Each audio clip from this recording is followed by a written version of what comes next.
বেশি হাসি থেকে বাঁচার উপায়, বাহ্যিক যে আবাদতগুলো আমরা করি, বাহ্যিক যেমন আজকে এশার নামাজ পড়ছেন, আল্লাহ বাঁচায় রাখলে ফজর পড়বেন, এগুলো বাহ্যিক আবাদত। হজ করা বাহ্যিক আবাদত, আরো অনেক আবাদত আছে, এগুলো বাহ্যিক। কিছু আবাদত আছে গোপন, এই গোপন আবাদতগুলা বাড়ানোর চেষ্টা করবেন। গোপন আবাদতগুলা বাড়াইতে যদি পারেন, ইনশাল্লাহ দেখবেন আপনার অত্যাধিক যে হাসি, বেশি অট্ট হাসি দেওয়া, এগুলো আস্তে আস্তে কমে আসবে। গোপন আবাদতগুলা বেড়ে গেলে এই অধিক পরিমাণে যে হাসার আমাদের একটা বদভ্যাস আছে, এই হাসিগুলো আমাদের কমে যাবে। কারণ একটা হলো বাহ্যিক আবাদত, যেগুলো আল্লাহ বলছে, যেমন নামাজ, পুরুষদের জন্য জামাতে উপস্থিত হয়ে নামাজ পড়া। অনেকে আছে আবার আমাদের দেশে আপনার এরকমও লোক পাবেন যারা মসজিদে এসে নামাজ পড়ে না, মানুষ দেখবে এই জন্য। কে দেখবে? হ্যাঁ, আমার সাথে এরকম লোকের দেখা হয়েছে। এক ব্যক্তি আমার তাফসির শোনে নিয়মিত, তার ছোট ভাই নামাজ পড়ে না, আগে পড়তো, তো নিয়ে আসছে আমার কাছে, কেউ কেন নামাজ পড়ো না? কয় মানুষ দেখে ফেলবে, মানুষ দেখে ফেলবে, এই জন্য আমি মসজিদে নামাজ পড়ি না। তো আচ্ছা ঠিক আছে, বাসায় পড়োনি? কয় বাসায় তো মানুষ দেখে ফেলবে। বাসায় মানুষ মানে হ্যাঁ, টোটাল পড়েই না, মসজিদে পড়ে না, মানুষ দেখবে, বাসায় পড়ে না, বাসার সদস্যরা দেখবে। সে আবার এক জায়গার ভক্ত, সে ভক্ত কোন জায়গার সেটা আমি আর বলবো না, সেটা আপনাদের কোনো এক জায়গায় সম্ভবত। উনি একদম পুরা মানে উনি যে জায়গার ভক্ত, তো উনি নামও বলছে যে উনি ওই জায়গার ভক্ত। তো ওনার বিশ্বাস হলো, ওনার আকীদা হলো, শুধু ওই ভক্তির কারণে সে জান্নাত পাবে। এটা তার আকীদা, এটা তার বিশ্বাস, একদম বিশ্বাস করেন। তার ভাই এখনো নিয়মিত তাফসীর শোনে, আমার নিয়মিত এখনো তাফসীর শোনে তার ভাই। আর ছোট ভাইয়ের এই হালাত, হঠাৎ এরকম হয়ে গেছে। কেমনে হয়ে গেছে বেচারারা বুঝতে পারে নাই, কারো পাল্লায় বইরা কবে জানি আপনার, যখন আপনাদের পদ্মা সেতু হয় নাই তখন কোথায় জানি আসছে, আসার পর তখন এরপর থেকে তার এই হালাত হয়ে গেছে। যেখানে হোক বিষয়টা, তো এই ব্যক্তির এই অবস্থা হয়ে গেছে। উনি মানুষকে দেখানো, এই জন্য উনি মানুষকে দেখানোর জন্য নামাজ পড়ে না মসজিদে, বাসার সদস্যরা দেখবে তাই বাসায় পড়ে না। আল্লাহ আমাদেরকে হেফাজত করেন।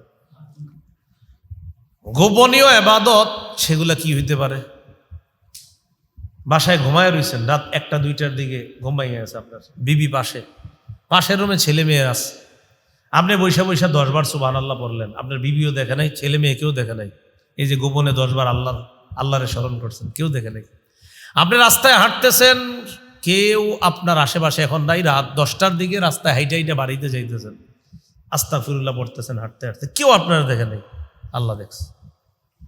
মসজিদে নামাজ পড়লেন, মাগরিব পড়লেন, পড়ার পর 2 রাকাত নফল পড়লেন বা আরো কিছু পড়লেন, পড়ার পর বৈশা রয়েছেন, ইমাম সাহেব চলে গেছে, মুয়াজ্জিনও চলে গেছে, কেউ নাই, মুসল্লি একজনও নাই। বৈশা কতক্ষণ আপনি জিকির করতেছেন, আস্তে আস্তে একদম গোপনে ডাকতেছেন আল্লাহরে, কেউ দেখতেছে না, বাস আল্লাহ দেখতেছে। অথবা বাসার আপনার 4টা রুম আছে, একটা রুমে বৈশা আপনি ইবাদত করতেছেন আল্লাহর, কেউ আপনারা দেখতেছেন, আল্লাহ দেখ। এগুলা গোপন ইবাদত।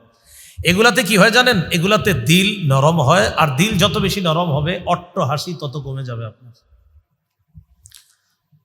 জুবাইর ইবনুল আওয়াম নবীর সাহাবী, তিনি বলেন, মান ইসতাতাআ মিনকুম আন তাকুনা লাহু খাবিআতুম মিন আমালিন সালিহ ফালইফআল। তোমাদের কারো পক্ষে যদি সম্ভব হয় গোপন ইবাদত বেশি করা, সেজন্য করে। নেক আমল গোপনে বেশি করা যদি কারো পক্ষে সম্ভব হয়, সেজন্য করে।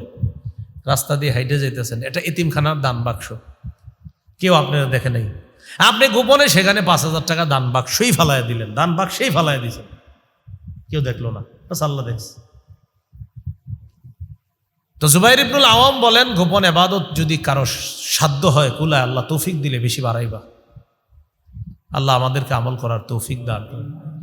ইমাম শাফি রহমতুল্লাহ আলাইহি বলেন, আসাদুল আমালি সালাসা, পৃথিবীতে 3টা আমল করা সবচেয়ে কঠিন। কয়টা আমল? 3টা আমল করা সবচেয়ে কঠিন। 1, আল জুদু মিন কিল্লা, টাকা পয়সা কম থাকলে দান করা খুব কঠিন। মানে আপনার এমনি টাকা পয়সা নাই, এই মুহূর্তে দান করাটা এটা এত সহজ না। আল জুদু মিন কিল্লা, পকেটে আছে 5 টাকা, এই মুহূর্তে দান চাইতেছে আপনার একজন, ভাই একটু শরীক হয়ে যান, তো চিন্তা আছে না, আছেই 5 টাকা, যদি পারেন 2 টাকা যদি দিয়ে দিতে পারেন তাহলে অনেক কিছু, আছেই তো 5 টাকা, সামর্থ্য আছে, বাস 2 টাকা দিয়ে দিলেন।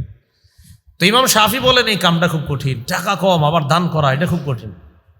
তো আল জুদু মিন কিল্লা। 2 নাম্বার, ওয়াল ওয়ারউ ফি খালওয়া, নির্জনে আল্লাহরে ভয় করা খুব কঠিন, নির্জনে আল্লাহকে ভয় করা কঠিন। আমাদের সবার সামনে কিন্তু আপনি এখন সুবহানাল্লাহ পড়তেছেন বারবার, আলহামদুলিল্লাহ পড়তেছেন বারবার, আস্তাগফিরুল্লাহ বারবার বলতেছেন, আল্লাহু আকবারও বলতেছেন। মসজিদে এসে কিন্তু কেউ গুনাহ করেন না, হয়তো নামাজ পড়তেছেন, না হয় কোরআন তেলাওয়াত করতেছেন, না হয় ইমাম সাহেবের ভালো কথাগুলো শুনতেছেন। এখানে কিন্তু কেউ গুনাহ করতেছেন না, এখানে আল্লাহর নামটাও বারবার নিতেছেন, এখানে ইবাদতটা আপনি সহজে করতেছেন। কিন্তু ঘরের দরজাটা বন্ধ করলেন, যেখানে আপনার মা নাই, আপনার বাবা নাই, ঘরের ভিতর আপনি ছাড়া কেউ নাই। ওই মুহূর্তে ইবলিস বলছে মোবাইলে ওই নাটকটা দেখো, ওই সিনেমাটা দেখো। ওই মুহূর্তে আল্লাহকে ভয় করা বড় কঠিন। ওয়াল ওয়ারউ ফি খালওয়া, যখন নির্জনে আছেন তখন একটু চিন্তা করবেন যে এখন আমি দেখি আল্লাহরে কতটা ভয় পাই। আমি নির্জনে, আমারে কেউ দেখতেছে না, গুনাহ আমার সামনে, কিন্তু আল্লাহ দেখতেছে। তখন যদি গুনাহটা না করেন বোঝা যাবে আপনি আল্লাহরে ভয় করেন। আল্লাহরে তো ভয় করেন ঠিক আছে প্রকাশ্যে, তো ইমাম শাফি কয় গোপনে নির্জনে আল্লাহরে ভয় করা বড় মুশকিল, বড় কঠিন। 3 নাম্বার, ওয়া কালিমাতু হাক্কিন ইনদা মান ইউরজা, যার কাছে কিছু আশা করা হয় তার সামনে হক কথা বলা কঠিন। একজন সুদখোর আমারে কিছু হাদিয়া দিবে মনে করেন, তো বেটা এসে আমারে বলতেছে হুজুর এইভাবে এইভাবে কাজ করলে কি সুদ হয়? তো কোরআন সুন্নাহ কয় হ্যাঁ আসলেই সুদ এটা। তা আমি চিন্তা করলাম যদি বলি সুদ তা কিছু পাবো না। আমি চিন্তা করলাম উনি তো আমারে এখন কিছু দিতে পারে বান্ডেল, আমি চিন্তা করলাম যদি বলি সুদ তো বান্ডেলটা আর দিবে না। আর যদি খালি একটু বুঝাই দিতে পারি না না না আপনারটা সুদ না অপরেরটা সুদ, তাহলে দিবে। এই বেটার সুদকে সুদ বলতে পারাটা বড় কঠিন। কি বললাম? উনি যে সুদ খায়, কালিমাতু হাক্কিন ইনদা মান ইউরজা, একদিক দিয়ে উনি আমি জানি ওনার পকেটে সুদের টাকা, আরেক দিক দিয়ে জানি উনি আমাকে দিবে, তখন তার সামনে হক কথা বলা কঠিন। ইমাম শাফি বলে তুমি তার কাছ থেকে চাইতেছো, কামনা করতেছো, এই মুহূর্তে তার সামনে হক কথা বলা খুব কঠিন, কারণ একটু পরে তো তোমার পকেট বাড়ি হবে। কালিমাতু হাক্কিন ইনদা মান ইউরজা, যার কাছ থেকে কিছু কামনা করা হয়, কিছু চাওয়া হয়, তার সামনে হক কথা বলা বড় কঠিন। এটা শুধু সুদের ব্যাপারে না, যে কোনো ব্যাপারে আপনি দেখবেন আপনার দ্বারা একজনের উপকার হবে, আপনি আশাবাদী যে উপকার, কিন্তু উপকারটা হবে অন্যায়। উপকারটা কি? অন্যায়। এই উপকার মানে আপনি জানেন যে এই লোকটা যদি আদালতে আমার ব্যাপারে কথা বলে তো আমি এই জমিনটা পাবো, কিন্তু জমিন আপনার না। জমিন কার না? আসলে আপনার না, এটা এতিমের সম্পদ। আপনি অন্যায়ভাবে ভক্ষণ করবেন, খাইবেন, টোটাল জুলুম করবেন, বা ভদ্র স্টাইলে ডাকাতি করবেন। সোজা কথা, ভদ্র স্টাইলে ডাকাতি। এখন আপনি চিন্তা করলেন আমি যে ভদ্র স্টাইলে আরেকজনের জমি মারবো, এখন আমার পক্ষে তো তাকে রাখতে হবে। এই বেটা আবার খুব খারাপ, যারে পক্ষে রাখছে। এখন হেরে আমি যে খারাপ কমু যদি কই তা আবার জমি আমি পাবো না। কালিমাতু হাক্কিন ইনদা মান ইউরজা, যার কাছ থেকে কিছু আশা করা হয়, যে তার বিরুদ্ধে আমি যদি এখন বলি তাহলে তো আমার জমিন গেছে। আমার জমিন মানে আমার তো না, এটা আমি যে ভদ্র স্টাইলে জমিটা ডাকাতি করব সেটা তো চলে যাবে আমি যদি হক কথা বলি। তো ইমাম শাফি কয় তখন হক কথা বলা বড় কঠিন। এখানে আমার উদ্দেশ্য নির্জনে আল্লাহরে ভয় করা। নির্জনে আল্লাহর ভয় অন্তরে ঢুকান, দেখবেন অট্টহাসি অটোমেটিক কমে যাবে। গোপনে যখন আল্লাহকে ভয় করবেন না, আপনার মধ্যে আখেরাতের ফিকির খুব বেশি তৈরি হবে। আল্লাহ আমাদেরকে বুঝার তৌফিক দান করেন। ওমর ইবনে আব্দুল আজিজ মসজিদের মিম্বরে দাঁড়ায় বলতেন, আইয়ুহান নাস আসলিহু আখিরাতাকুম ইউসলিহিল্লাহু লাকুম দুনিয়াকুম ওয়া আসলিহু সারাইরাকুম ইউসলিহিল্লাহু লাকুম আলানিয়াতাকুম। হে মানুষ, তোমরা তোমাদের আখেরাতকে শুদ্ধ করো, আল্লাহ তোমাদের দুনিয়াকে সংশোধন করবেন। ও মানুষ, তোমরা তোমাদের ভিতরের যে গোপন বিষয়গুলো আছে, ভিতরের যে খারাপিগুলো আছে, এগুলা সংশোধন করো, আল্লাহ তোমাদের বাহ্যিক বিষয়গুলা পরিপাটি করে দিবে। মনে আসেনি নবী আবু হুরায়রার কয় জিনিস শিখাইছে? ভুলে আছেন? 5 জিনিস। 5 নাম্বারটা বেশি হাসবা না, বেশি হাসি অন্তর মরা বানায় দেয়। শুরু থেকে আবার বলি, 1 গুনাহ ছেড়ে দাও, বাহ্যিক গুনাহ, গোপন গুনাহ। 2 অশ্লীলতা প্রকাশ্যে হোক গোপনে হোক এটার কাছেও যেও না। 3 অশ্লীলতা প্রকাশ্যে হোক গোপনে হোক এটা হারাম। 4 কবিরা গুনাহ যদি ছেড়ে দাও আল্লাহ সগীরা গুনাহ মাফ করে দিবেন। 5 কবিরা গুনাহ তো করব না, সগীরা গুনাহ থেকেও বেঁচে থাকার চেষ্টা করব ইনশাআল্লাহ, কারণ সগীরা গুনাহ করতে করতে কবিরা গুনাহ হয়ে যায়। 6 আবু হুরায়রা রাদিয়াল্লাহু তাআলা আনহুকে নবী 5টি কথা বলছেন, এর মধ্যে একটা হারাম ছেড়ে দাও তো আল্লাহর শ্রেষ্ঠ আবেদ হয়ে যেতে পারবা। সর্বশেষ কথা আজকের 7 নাম্বার, 7টি অপরাধ আমাদেরকে ধ্বংস করে ছাড়ে। বলেন কয় অপরাধ? 7টি অপরাধ। সহিহ বুখারীর বর্ণনা, 2766 নম্বর হাদিস, 2766 নম্বর হাদিস। এই হাদিসে আসছে আল্লাহ রসুল বলেন ইজতানিবুস সাবআল মুবিকাত, 7টি অপরাধ থেকে বাঁচো, যে 7 অপরাধ তোমাদেরকে ধ্বংস করে ছাড়বে। ক্বালু আমা হুন্না ইয়া রাসূলুল্লাহ, সাহাবীগণ বললেন হুজুর এই 7টি অপরাধ কি? রাসূল সাল্লাল্লাহু আলাইহি সাল্লাম বললেন 1 নাম্বার আশিরকু বিল্লাহ, আল্লাহর সাথে শিরক করা। আল্লাহর সাথে স্বপ্নেও শিরিক করেন না। কিসেও? স্বপ্নে শিরিক করলে যদিও আপনার কিছু হবে না, কিন্তু কথার কথা আল্লাহরে বলবেন আল্লাহ প্রকাশ্য শিরিক, গোপন শিরিক, জানা শিরিক, অজানা শিরিক থেকে তোমার কাছে পানা চাই। মাবুদ ঘুমের মধ্যেও যেন শিরিক না করি, এটা থেকেও পানা চাই। সহিহ বুখারীর 1237 নম্বর হাদিস, জিবরিল আমিন আল্লাহ রাসূলকে বলছেন বাশশির উম্মাতাক আন্নাহু মান মাতা মিন উম্মাতিকা লা ইশরিকু বিল্লাহি শাইআ দাখালাল জান্নাহ।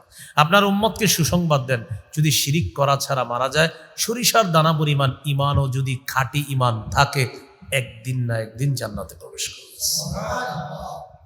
কয় অপরাধ ধ্বংস করে? 7টা। 1 নাম্বার শিরিক, 2 নাম্বার সিহর, জাদু। জাদু ওই যে প্রেমে শেখা খাইছে, এই মেয়ের বিয়ে করতে না পারে, এখন জাদু করছে মেয়ের, কুফরি করে মেয়ের শ্বশুর বাড়িরেও জাদু করে শেষ করে দিতে চায়। এগুলা কত বড় খতরনাক কথা। একটু আগে না আকীদা সংশোধন করলাম আমরা, আমার জীবনে যা ঘটেছে সেটা ঘটার, যা ঘটে নাই সেটা ঘটার না। যে মেয়ের আপনি বিয়ে করতে পারেন নাই, সেটা বিয়ে করার ছিল না, তাই করতে পারেন নাই। এখন হ্যাঁ জাদু টোনা কইরা পরিবারটা ধ্বংস করে দিতেছে। এগুলা করবেন না কখনো, এগুলা করার প্রতি অন্যরে উৎসাহিত করবেন না কখনো। জাদু টোনা আমারে আপনারা যেন না করতে পারে, আপনার সন্তান বাচ্চা যারা তাদেরকেও যেন না করতে পারে। এজন্য কি করবেন? ফজরের পর বলেন কুল হুয়াল্লাহ 3 বার, ফালাক 3 বার, নাস 3 বার। মাগরিবের পর কুল হুয়াল্লাহ 3 বার, ফালাক 3 বার, নাস 3 বার। বলেন জোহর, আসর, এশা কুল হুয়াল্লাহ 1 বার, ফালাক 1 বার, নাস 1 বার। তাহলে ফজরের পরে কয়বার করে? মাগরিবের পরে, এশার পরে, আসরের পরে, জোহরের পরে। এবার বলেন বিছানায় গিয়ে ঘুমের আগে কুল হুয়াল্লাহ 3 বার, ফালাক 3 বার, নাস 3 বার পড়ার পর হাত খোলেন সবাই ভাবে, ফু দেন হাতে। এইভাবে ফু দেওয়ার পর বলেন শুধু সামনের দিকে মুছে দিব, এই মুছে দিব শুধু সামনে। এটা রাতে বিছানায় যখন এই যে একটু পরে ঘুমাবেন, যারা চাকরিস্থলে থাকেন বা কোথাও থাকেন, বা একটু আসতে বাড়িতে দেরি হইতেছে, বিবিরে ফোন দিয়া বলবেন, ছেলেমেয়েরা ঘুমাইছে যদি বলে হ্যাঁ, তো বলবেন ওদেরকে কুল হুয়াল্লাহ 3 বার, ফালাক 3 বার, নাস 3 বার করে ফুদিছো যদি বলে না। খানা খাইছো যদি বলে হ্যাঁ, তুমি আপনি বলবেন খানা পরে খাবা, এই আমল আগে করবা। কথার কথা আমি বুঝাইতে চাইলাম, খানা যদি আপনার বিবি ভুলেও যায়, এটা যেন না ভুলে। আমরা যারা আজকে আমলটা শিখলাম, মনে করেন কোনোদিন যদি আপনাদেরকে জিজ্ঞাসা করি, কোথাও দেখা হয় আমার সাথে, তো বললাম যে আপনাদের মসজিদে যে আমলটা শিখাইছি এটা মনে আসেনি, তো বললেন মনে আছে। যদি বলি খানা খাইছেন, বললেন হুজুর মনে নেই। মানে খানা খাইছেন যে এটা মনে নেই বললেন, আমলটা মনে নেই এটা বললেন না। বলেন ইনশাআল্লাহ। খানা বলবেন যে ভুলে গেছি, দুই আমলটা এটা বললেন না, একদিনও ভুললেন না। তাহলে বড়রা আমল করবেন, আর বাচ্চা যারা এখনো পারে না, শিখে না, এরে আমল করে ফু দিবেন। ওইটা যখন স্কুলে যায়, মাদ্রাসা যায়, ছোট ছোট ওই যে ব্যাগটা দিয়ে মাদ্রাসায় পাঠান, আপনি আমলটা করে পুরা শরীরটা ফু দিয়ে দেন। ও তো ছোট মানুষ, পারে না। আর যে বাচ্চাগুলো শিখে ফেলছে সূরাগুলো, ওরে বলবেন পড়ো বাবা, পড়ো মা, পড়ো। তো একবার পড়বে, 2 বার পড়বে, বলবেন আবার পড়ো। পড়ার পর শিখাই দিবেন, এবার তুমি হাতে ফু দাও, ফু দিয়ে এমন করো। আর বাচ্চাদেরকে যেটা শিখাবেন কম্পিউটারের মতো মাথায় ঢুকে যাবে বাচ্চাদেরটা, ওরা তো যা শিখাবেন এটাই শিখবে ওরা। তাহলে 1 নাম্বার শিরিক, 2 নাম্বার জাদু, 3 নাম্বার অকাত্তুন নাফসিল্লাতি হারামাল্লাহু ইল্লা বিল হক, অন্যায়ভাবে কাউকে হত্যা করা হারাম, অন্যায়। অন্যায়ভাবে একটা চড়ুই পাখিরও মাইরেন না, একটা চড়ুই পাখিকে অন্যায়ভাবে মাইরেন না। অন্যায়ভাবে মারার অর্থ বেচারা গাছে বসে রয়েছে, আপনি একটা ইট মারলেন, মাইরা এটারে পানিতে ফালাই দিলেন, মরে গেছে। নাসাইর বর্ণনা আজ্জা ইলাল্লাহি ইয়াওমাল কিয়ামা, এই চড়ুই পাখি কিয়ামতের ময়দানে আল্লাহর কাছে মামলা করবে। মান কাতালা উসফুরান আবাসা আজ্জা ইলাল্লাহ, কেউ যদি কোনো চড়ুই পাখিকে অন্যায়ভাবে হত্যা করে, চড়ুই পাখি কিয়ামতের ময়দানে আল্লাহর কাছে নালিশ করবে। আল্লাহকে বলবে ইন্না ফুলানান কাতালানি আবাসা ওয়া লাম ইয়াকতুলনি লিমান ফাআ, আল্লাহ ওমকে আমাকে শুধু শুধু হত্যা করছে, কোনো কারণে আমারে হত্যা করে নাই। মাবুদ আমারে হালাল বানাইছেন তার জন্য, সে যদি জবাই করে বিসমিল্লাহ বলে আমারে খাইতো মাইনা নিতাম, কিন্তু সে আমারে এইভাবে গুলাল মাইরা বাজিরা হই মাইরা আমারে মাইরা ফেলছে, আমি বিচার চাই। তাহলে পশু পাখি যারা, এদেরকেও আপনি কোনো কারণ ছাড়া না মারা। এরা একটা পাখি যদি আপনার বিরুদ্ধে মামলা দায়ের করতে পারে, মানুষ মারলে কি হবে অন্যায়ভাবে বলেন? আর যদি কোনো মুমিনকে হত্যা করেন অন্যায়ভাবে, সেটার কি হবে? কোন মুমিনকে যদি হত্যা করেন, আপনাদের এলাকার নাম তো ফরিদপুর, মাশাআল্লাহ, তাহলে পশু পাখিকে হত্যা করলেন, এটার জন্য মামলা হয়। মানুষকে যদি হত্যা করেন, এটা কত বড় অপরাধ। আর কোনো মুমিনকে যদি হত্যা করেন, যে মুমিনের দাম এত বেশি, এত বেশি, কাবার সামনে দাঁড়ায়া, কাবার সামনে দাঁড়ায়া, আপনি কাবার সামনে দাঁড়ায় রাসূলের সাহাবী বলতেছে, কাবা, তোমার যে মর্যাদা, তোমার যে সম্মান, এর চাইতে একজন ইমানদারের সম্মান আল্লাহর কাছে আরো বেশি। কাবার হাদিসের বর্ণনা, কাবার চেয়ে বেশি। তাহলে একজন মুমিনকে অন্যায়ভাবে হত্যা করা কত বড় ভয়াবহ কথা। আল্লাহ আমাদেরকে বোঝার তৌফিক দান করে। এগুলো 3 নাম্বার। 4 নাম্বার, আকলুর রিবা, সুদ খাওয়া। এ এলাকায় তো এগুলো নাই মনে হয়, হ্যাঁ, সুদ খাওয়া, এটা হলো 4 নাম্বার। এটা খায়েন না। বলেন আমার সাথে সবাই একটু বলেন, সুদ দিব না, সুদ নিব না, সুদের কারবার লেখব না, সুদের সাক্ষী হব না। এই 4 কথা মনে রেখেন। আর আপনার রিলেটিভ যারা আছে, আত্মীয় স্বজন, এদেরকেও শিখাইবেন, সুদ দিবা না, সুদ নিবা না, সুদের কারবার লেখবা না, সুদের সাক্ষী হবা না। আপনার সন্তানরা পড়াশোনা করতেছে নতুন নতুন, ওরেও শিখাই দিবেন, বাবা স্কুলে কলেজে মাদ্রাসা যেখানেই পড়ো, মাদ্রাসায় তো হুজুরা শিখাবেই, স্কুল কলেজের ছেলে মেয়ে এগুলারও শিখাবেন, সুদ নিবা না, সুদ দিবা না, সুদের কারবার লেখবা না। এটা শিখাইবেন 50 বার, যে সুদের কারবার লেখবা না, সুদের কারবার লেখবা না, সুদের কারবার লেখবা না। এটা বারবার শিখাইবেন, আবার শিখাইবেন, কালকে শিখাইবেন, পরশু শিখাইবেন, 100 বার শিখাবেন, যেন ওর একটা বিষয় বুঝে আসে, কি এতবার আমারে লেখবা না শিখাই কেন? কি করবা না? সুদের কারবার লেখবা না। 4 নাম্বার, সুদের সাক্ষী হব না। এইগুলো আপনার চতুর্থ কথা, আমাদেরকে ধ্বংস করে। 5 নাম্বার, ও আকলু মালিল ইয়াতিম, এতিমের সম্পদ অন্যায়ভাবে ভক্ষণ করা। হ্যাঁ, বড় ভাই মারা গেছে, ছোট ভাই চিন্তা করে আমার ভাতিজা ভাতিজি আছে 2-3 জন, ছোট ছোট, বুস্টুস দিয়া জমিন গুনা নিয়ে নি ভাইয়ের, হ্যাঁ নিয়ে নিস। আল্লাহ বলেন, ইন্নাল্লাযীনা ইয়াকুলুনা আমওয়ালাল ইয়াতামা যুলমা, এতিমের সম্পদ যারা অন্যায়ভাবে খায়, ইন্নামা ইয়াকুলুনা ফি বুতুনিহিম নারা, তারা পেটে আগুন ঢুকায়। আগুন, আগুন, বলেন পেটে কি ঢুকায়? আগুন। হাজারো মানুষ পাবেন এরকম, এতিমদের সম্পদ মাইরা, এতিমদেরকে রাস্তায় নামায় দিয়া উনি এখন বুঝাইতেছে যে আমি তো এখন শাহেনশাহ, আমি তো একজন কিছু। মরার পরে বুঝবেন আপনি কি। 6 নাম্বার, ওয়াত্তাওয়াল্লি ইয়াউমাজ জাহফি, জিহাদের ময়দান থেকে পালাবো না। জিহাদের ময়দান, আল্লাহ যদি কখনো জিহাদের সুযোগ করে দেয়, তৌফিক দেয়, জিহাদের ময়দান থেকে পালানো যাবে না।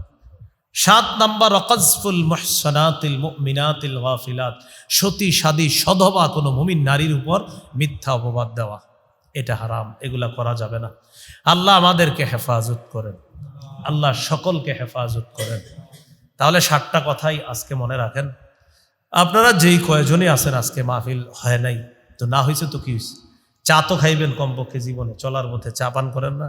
চা স্টলের সামনে বৈশা আজকে আমি যেগুলা বলছি, যেই কয়টা কথা মনে রাখেন, আপনারা একটু আরো 10 জনের কথাগুলো বলে দিয়েন। যারা যারা বলবেন এই শর্তে, আপনাদের সবার জন্য আমি এখান থেকে যাওয়ার পরেও দোয়া করবো ইনশাআল্লাহ। আজকে তো দোয়া করবো, এখন এরপরেও দোয়া করবো। কাদেরকে এরপরে দোয়া করবো? আমি বলবো, আল্লাহ আমি যে ওই জায়গায় বলে আসছি, অনেকগুলা মানুষ কম ছিল, বৃষ্টির কারণে মাহফিল হয় নাই, আল্লাহ আমার কথাগুলা যারা যারা পৌঁছাবে, আল্লাহ এদেরকে আপনি দুনিয়াতে আখেরাতে উভয় জগতে সফলতা দান করেন। তাহলে সবাই কিছু কিছু কথা মনে আছে না? বাস আরেকজনে বলবেন, যেই কয়জন বলবেন আপনি আমার দোয়া পাইতে থাকবেন ইনশাআল্লাহ। দোয়া করবো ইনশাআল্লাহ। আল্লাহ আমাদের সকলকে গুনাহমুক্ত জীবন যাপন করার তৌফিক দান করেন। 7টা কথার মধ্যে প্রথম 3টা কথা খুব বেশি মনে রাখবেন। প্রকাশ্য গুনাহ, গোপন গুনার ছেড়ে দাও। 2 নাম্বার, প্রকাশ্য অশ্লীলতা, গোপন অশ্লীলতার কাছেও যাও না। 3 নাম্বার, প্রকাশ্য অশ্লীলতা হারাম, গোপন অশ্লীলতা হারাম। আল্লাহ আমাদের সকলকে গুনাহমুক্ত জীবন যাপন যেন আমরা করতে পারি, আল্লাহ তৌফিক দান করেন। সুবহানাল্লাহি ওয়া বিহামদিহি, সুবহানাকাল্লাহুম্মা ওয়া বিহামদিকা, আশহাদু আল্লা ইলাহা ইল্লা আনতা, আস্তাগফিরুকা ওয়া আতুবু ইলাইক। ও আচ্ছা, আপনাদের যাদের ওই দিন ওই মাহফিলে কোথায় জানি আসছিলাম, মিম্বরের আমানত অনলাইন থেকে সংগ্রহ করে নেবেন। আমার সংকলন করা, হ্যাঁ আমার সংকলন করা মিম্বরের আমানত, এটা আপনারা অনলাইন থেকে সংগ্রহ করে নিতে পারবেন ইনশাল্লাহ। 10 দিন পরেই ঘোষণা দিয়েছিলাম আমি, 4 খণ্ড তো আছে মার্কেটে, 10 দিন পরে ইনশাল্লাহ 5ম 6ষ্ঠ খণ্ড এসে যাবে আশা করি। প্রেসে দেওয়া হয়েছে, তো আমি একটু বাড়ায়া বলছি, ওরা বলছে 7 দিন, তো এই জন্য এইসব জিনিস একটু বাড়ায়া বরাবর আমি আশা করি 7 দিন ওরা বলছে, তা আমি বলছি আরো বাড়ায়া 10 দিন। 10 দিন পরে 5ম 6ষ্ঠ খণ্ড এসে যাবে ইনশাল্লাহ। 5ম খণ্ডের আলোচনা শুরু হয়েছে ইসলামের 5 ভিত্তি নিয়ে। 5ম খণ্ডে আলোচনা হবে ইনশাল্লাহ ইসলামের প্রথম ভিত্তি আশহাদু আল্লাহ ইলাহা ইল্লাল্লাহ ওয়া আশহাদু আন্না মুহাম্মাদান আবদুহু ওয়া রাসূলুহু। শুধু এই 2 অংশের আলোচনা হবে পুরো 5ম খণ্ডে। 6ষ্ঠ খণ্ডের আলোচনা হলো নামাজ, দ্বিতীয় ভিত্তি নামাজ। তো 5ম 6ষ্ঠ খণ্ড, এই 5ম খণ্ডটা হলো ইসলামের প্রথম ভিত্তি নিয়ে, আর 6ষ্ঠ খণ্ডটা হলো ইসলামের দ্বিতীয় ভিত্তি নিয়ে। এর আগের 4 খণ্ড যেগুলো, এগুলো তো মার্কেটে আছে, অনলাইন থেকে আপনারা অর্ডার করলে একদম বাড়িতে এসে দিয়ে যাবে, ওরা যারা দেয় দিয়ে যাবে। আর এখানে যে কজন আছেন আপনাদের কারো লাগলে ওই গাড়িতে ওরা মনে হয় নিয়ে এসেছে প্রকাশনী থেকে, ওরা তো নিয়ত করে আসছিল আজকে ওই মাহফিলে নিয়ে আসবে, এই নিয়তে আসছে। আপনারাও সারাদিন দোয়া করছেন বৃষ্টি না হোক, আর যারা বই কিতাবাদি বিক্রি করে এরাও দোয়া করে যাতে বৃষ্টি না হয়। তো যাই হোক, এটা কোনো ব্যাপার, যে কজন আছেন কারো লাগলে ওদের কাছ থেকে সংগ্রহ করতে পারেন, গাড়িতে আছে, ওই গাড়ি থেকে সংগ্রহ করতে পারেন। আল্লাহ আমাদের সকলকে যে কথাগুলো বললাম শুনলাম আমল করার তৌফিক দান করেন। আমিন। ওয়া আখিরু দাওয়ানা আলহামদুলিল্লাহি রাব্বিল আলামিন। আলহামদুলিল্লাহি রাব্বিল আলামিন ওয়াল আকিবাতু লিল মুত্তাকিন ওয়াসসালাতু ওয়াসসালামু আলা সাইয়্যিদিল আমবিয়া ওয়াল মুরসালিন ওয়া আলা আলিহি ওয়া আসহাবিহি আজমাইন। রব্বানা যালামনা আনফুসানা ওয়া ইল্লাম তাগফির লানা ওয়া তারহামনা লানাকুনান্না মিনাল খাসিরিন। রব্বিরহামহুমা কামা রাব্বায়ানি সগীরা। আল্লাহ মেহেরবানি করে চরডাঙ্গা যুব সমাজের আয়োজনকে আপনি কবুল করে দেন। আল্লাহ বৃষ্টি হওয়া এটা আপনার ফয়সালা ছিল মাওলা। আল্লাহ আপনার ফয়সালা আমরা সন্তুষ্টি চিত্তে মেনে নিয়েছি আল্লাহ। এই জন্য মাহফিলটি বড় আকারে হয়নি মাওলা, মসজিদের ছোট পরিসরেই আজকের অনুষ্ঠানটি সমাপ্ত হয়েছে আল্লাহ। যেই কয়জন এখানে আছে আল্লাহ আপনার কাছে ফরিয়াদ, সবাইকে আপনি 5 ওয়াক্ত নামাজি বানায় দেন। মরণ পর্যন্ত সবাই যেন 5 ওয়াক্ত নামাজ আমরা যারা পুরুষ আছি জামাতের সাথে মসজিদে উপস্থিত হয়ে আদায় করতে পারি, তৌফিক দান করেন আল্লাহ। আমাদের সকলকে হালাল গ্রহণ করে হারাম থেকে যেন সারা জীবন বাঁচতে পারি, তৌফিক দান করেন আল্লাহ। আমাদেরকে হেদায়েতের উপর, ইসলামের উপর, তাওহীদের উপর অটল থাকার তৌফিক দান করেন। 1 খতম কোরআন পাঠ করা হয়েছে মাওলা। আল্লাহ যে নিয়তে কোরআন খতম করেছে মাওলা, তার নিয়তকে আপনি পুরা করেন আল্লাহ, তার নিয়তকে আপনি পুরা করেন। আমাদের দোয়া আপনি কবুল করেন। এলাকার মা বোনদেরকে পর্দায় নিশ্চিন্ত বানায়া দেন। মুসাফির মানুষ ঢাকার উদ্দেশ্যে রওনা করবো, সহিহ সালেমে নিরাপদে গন্তব্যে পৌঁছায় দিয়ে আল্লাহ মেহেরবানি করে আমাদের দোয়া আপনি কবুল করে নেন আল্লাহ। যারা কৃষক আছে আল্লাহ, অনেকে হয়তো ধান কেটেছে মাওলা মাত্র, বা অনেকে কাটবে আল্লাহ, এই মুহূর্তে আল্লাহ কৃষকদের যেইভাবে উপকার হবে আল্লাহ, ওই একটা উপকারী আবহাওয়া আপনি তাদের জন্য করে দেন মাওলা। আল্লাহ কৃষকদের জন্য উপকার হয় আল্লাহ, এমন একটা আবহাওয়া আপনি তাদের অনুকূলে করে দেন মাওলা। অনেকে ধান কেটেছে মাওলা, আল্লাহ মেহেরবানি করে তারা যে ধান, ওই ধান কাটার পরে আল্লাহ হয়তো অনেকে ব্যবসার নিয়ত করে আল্লাহ, অনেকে তাদের পরিবারের জীবিকা নির্বাহ করে ধানের মাধ্যমে আল্লাহ, তারা যেন লস না হয় মাওলা। মেহেরবানি করে আল্লাহ যেই ক্ষয়ক্ষতি কয়েকজনের হয়েছে মাওলা, আপনি অন্য দিক দিয়ে তাদেরকে এর চেয়ে অনেক বেশি পরিমাণে লাভবান করে দিয়েন আল্লাহ। আল্লাহ আমাদের দোয়া আপনি কবুল করেন আল্লাহ, আমাদের দোয়া আপনি কবুল করেন। যারা অসুস্থ সকলকে সুস্থ বানায়া দেন, যারা ঋণী ঋণ পরিশোধের ব্যবস্থা করে দেন, যারা অভাবী অভাব দূর করে দেন আল্লাহ। যাদের সামনে বসলাম, যারা আমার সামনে বসছে, সবার সাথে আবার জান্নাতে দেখা করায়া দিয়েন। আল্লাহুম্মা সাল্লি ওয়া সাল্লিম ওয়া বারিক আলা মুহাম্মদ। সুবহান রাব্বিকা রাব্বিল ইজ্জাতি আম্মা ইয়াসিফুন, সালামুন আলাল মুরসালিন, আলহামদুলিল্লাহি রাব্বিল আলামিন। আসসালামু আলাইকুম।